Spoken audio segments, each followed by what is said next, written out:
Hello friends, আসসালামু আলাইকুম। আশা করি সবাই ভালো আছেন। আবারও স্বাগতম আমার কুকিং চ্যানেলে। আজকে আপনাদের জন্য নিয়ে আসলাম আমার আম্মু স্পেশাল চিংড়ি মাছের বোনা। আশা করি এই রেসিপিটি আপনাদের সবাই ভালো লাগবে।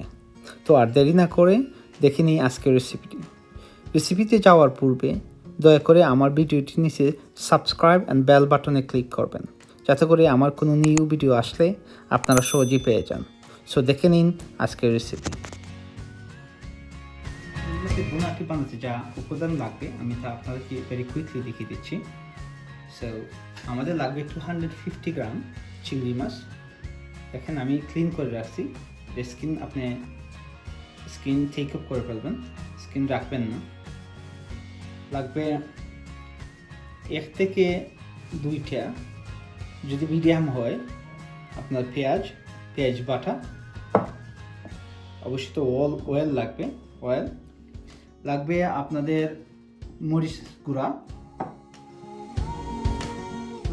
ধনিয়া গুঁড়া, আর লাগবে টারমারিক হলদি গুঁড়া, অ্যান্ড শেষমেশ লাগবে একটু জিরা পাউডার সামান্য পরিমাণে লাগবে। তো আমি যখন রান্না করি আপনাকে দেখিয়ে দিব কতটুকু পরিমাণ লাগবে। আর অবশ্যই তো সল্ট, এটা বাধ্যতামূলক। সো সল্টটা আপনার টেস্ট অনুযায়ী দিয়ে দিবেন।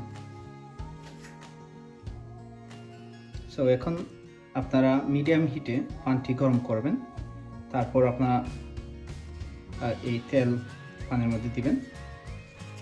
সো বন্ধুরা, আগে আমি বলতে ভুলে গেছিলাম, যখন পানটা গরম হয়ে যাবে তেলটা 2টা তেজপাতা আপনারা ছেড়ে দিবেন। দেখেন তেলটা গরম হয়ে গেছে, আস্তে আস্তে মিডিয়াম হিটে রাখছি, তেলটা মোটামুটি গরম হয়েছে। যখন তেলটা গরম হয়ে আসবে আপনারা এই অনিয়ন বাটারটা ছেড়ে দেবেন। এই পেঁয়াজ বাটারটা আমি ছেড়ে দিলাম, সাথে আপনি সল্ট একটু দিয়ে দিবেন। সল্ট দেওয়ার পর আপনারা কিছুক্ষণ নাড়তে থাকবেন, যতক্ষণ পর্যন্ত পেস্টটি ব্রাউন কালার না হচ্ছে তখন আপনারা নাড়তে থাকবেন।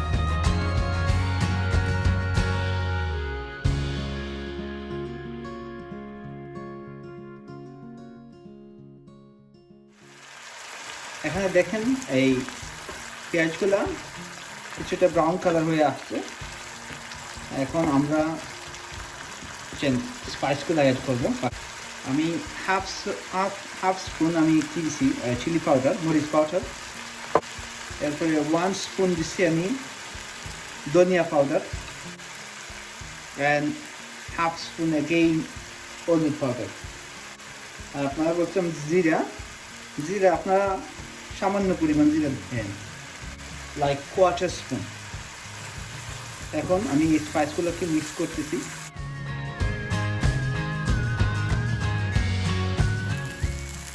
এখন দেখুন বন্ধুরা, এখানে আমার অনিয়নগুলো ভালো করে স্পাইসের সাথে কষানো হয়ে গেছে। এখন আমরা এই চিংড়ি মাছগুলো আমরা এই স্পাইসের উপর ঢেলে দেব।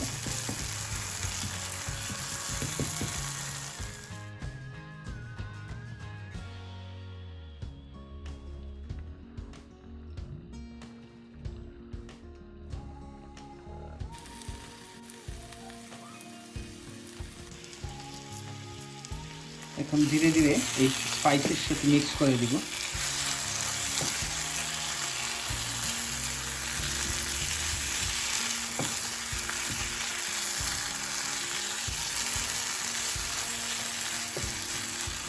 আর মনে রাখতে হবে যেন যখন আমরা এই চিংড়ি মাছগুলো এই স্পাইসের মধ্যে ঢেলে দিই তখন যেন স্লো কুকে আমরা যেন কুক করি, প্রেশার যেন বেশি না হয়।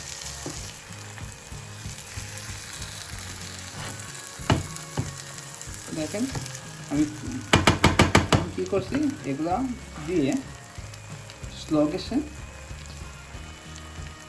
4 থেকে 5 মিনিট আমি কুক করব। আমি ঢাকনা দিয়ে ঢেকে দিলাম, আবার দেখা হবে 4 থেকে 5 মিনিট পরে।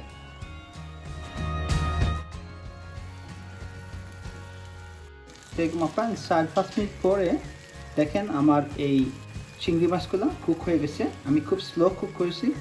কখনো আপনারা চেষ্টা করবেন না হাই প্রেশারে কুক করার, কারণ যদি আপনারা হাই হিটে কুক করেন তাহলে চিংড়ি মাছগুলো খেতে মজা লাগবে না, কারণ এগুলো খুব ভেরি চিউই দিব।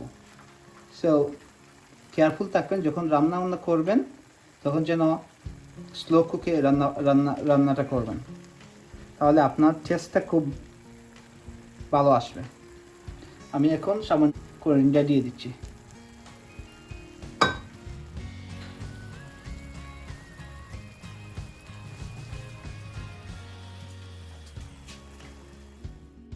হয়ে গেল আমার আম্মু স্পেশাল চিংড়ি ভুনা। যদি আপনাদের এই ভিডিওটি ভালো লেগে থাকে, please don't forget to subscribe, also click on like button. আজ এ পর্যন্তই। আপনারা ভালো থাকুন, সুস্থ থাকুন। দেখা হবে অন্য কোনো দিন, অন্য কোনো ভিডিও নিয়ে।